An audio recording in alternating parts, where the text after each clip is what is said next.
বিসমিল্লাহির রহমানির রহিম। প্রিয় দর্শক, আসসালামু আলাইকুম।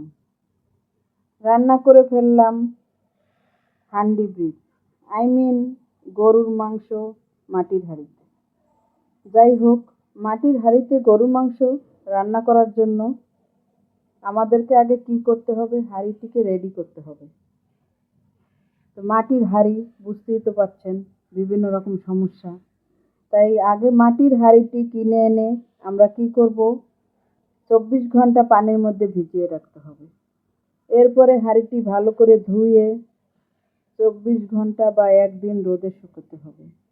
রোদে শুকানোর পরে হাঁড়িটি আবার সর্ষের তেল দিয়ে ভালো করে মাখিয়ে একদিন রোদে আবার শুকাতে হবে। যাই হোক, এখন আমি মশলা দেওয়া শুরু করেছি। গরুর মাংস ভালো করে ধুয়ে জিরা, আদা, রসুন দিলাম। এরপরে পেঁয়াজ বাটা, গরম মশলা, লবণ, হলুদের গুঁড়া, মরিচের গুঁড়া সব কিছুই দিবেন। দর্শক, আপনারা যা যা গরুর মাংস খান, যে যেরকম খান স্বাভাবিকভাবে সব দিবেন। এরপরে মাংসটা ভালো করে গরম মশলা দিয়ে তাকে আমি আপনাদেরকে বলতেছি যে কিভাবে মাটির হাঁড়িটা রেডি করতে হবে। মাটির হাঁড়িটা শুকানোর পরে আমরা বিভিন্ন রকম শাক বা সবজির খোসা, যেগুলো আমরা ফেলে দেই, ব্যবহার করি না, ওগুলো দিয়ে আবার পানি দিয়ে চুলায় ফুটাতে হবে। এভাবে ফুটানোর পরে আমি শিওর হয়ে গেলাম যে মাটির হাঁড়িটায় আর কোনো সমস্যা নেই। এরপরে পেঁয়াজ কাটা একটু কম হয়েছিল, তাই আরো 2টা পেঁয়াজ একটু বড় বড় করে কেটে দিচ্ছি।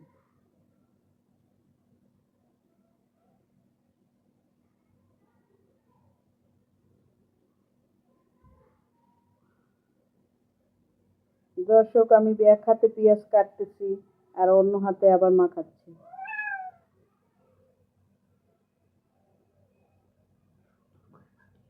সুন্দর করে মাখিয়ে নেবেন দর্শক, ভালোভাবে মাখিয়ে নেবেন। দ্বিতীয়বার কিন্তু হাঁড়ি আলগা করা যাবে না। তাই দর্শক, লবণ টবণ সব কিভাবে আপনি যে যেরকম খান সেভাবে পারফেক্টভাবে দেওয়ার চেষ্টা করবেন। এবার আমি মাটির হাঁড়িতে মাংসটা ঢেলে দিলাম। ঢেলে সরিষার তেল, মাখানো মাংস ঢেলে দিয়ে সরিষার তেল দিলাম। সরিষার তেল দিয়ে এবারে ঢাকনাটা ঢেকে তারপরে আটার ডো দিবেন। আটার ডো রেডি করে বা ময়দা ডোটা রেডি করে তারপরে সুন্দর করে হাঁড়িটা মুখটা সুন্দর করে কভার করে দিবেন। দর্শক, আমার ঘরে আটা ছিল না, তাই আমি চালের গুঁড়ো ব্যবহার করেছি। চালের গুঁড়ো ব্যবহার করলে একটু সমস্যা হয়, ভাপ ওঠে। যাই হোক, সব সময় তো সবার ঘরে সব কিছু থাকে না, তাই আমরাও মেয়েরা যেভাবে পারি ম্যানেজ করি। এইবার আমি আটার ডোটা ভালো করে মাখাচ্ছি, চালের গুঁড়োটা। দর্শক, আপনারা আটা বা ময়দা দিয়ে করবেন, তাহলে বেশি সুন্দর হবে। ঢাকনা সব জায়গায় সুন্দর করে হাঁড়ির মুখের সাথে সুন্দর করে কভার করে দিবেন দর্শক, যাতে বাতাস বের হতে না পারে। আমি আজকেই প্রথম রান্না করতেছি, তাই হয়তো বা কোনো রকম সমস্যা হতে পারে। যাই হোক, চেষ্টা করতেছি। এবার চুলায় জাল দিয়ে দিলাম গ্যাসে।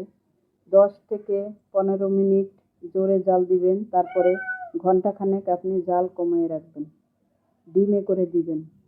দর্শক, একটু পানিও দিবেন, হালকা একটু পানি, মশলাটা ধুয়ে হাতটা ধুয়ে দিবেন। দেখেন, আমি 1 ঘন্টা রান্নার পরে হাঁড়ির ঢাকনাটা খুলেছি, অনেক সুন্দর একটা কালার হয়েছে দর্শক। যাই হোক, আমি একটা কড়াইতে ঢেলে নিয়েছি মাংসটা। দেখেন কি সুন্দর কালার হয়েছে এবং অনেক সুন্দর ফ্লেভার এসছে। যে ফ্লেভার আসলেই সুন্দর হয়েছে দর্শক। আমি প্রথমবার রান্না করেছি, এই প্রথম রান্না করলাম, অনেক সুন্দর হয়েছে। আপনাদেরকে অসংখ্য ধন্যবাদ। আপনারাও এভাবে রান্না করবেন হান্ডি গ্রিল। আমার রান্নাটা যদি আপনার পছন্দ হয়, তাহলে আমার চ্যানেলটি সাবস্ক্রাইব করবেন এবং দর্শক লাইক দিবেন। যদি সাবস্ক্রাইব করেন তাহলে আরও সুন্দর সুন্দর রান্নার ভিডিও আমি আপনাদেরকে দেখাতে পারবো। সাধারণ মহিলারা যেভাবে রান্না করে সেই রান্নার ভিডিও এবং সুন্দর সুন্দর টিপস। ধন্যবাদ সবাইকে।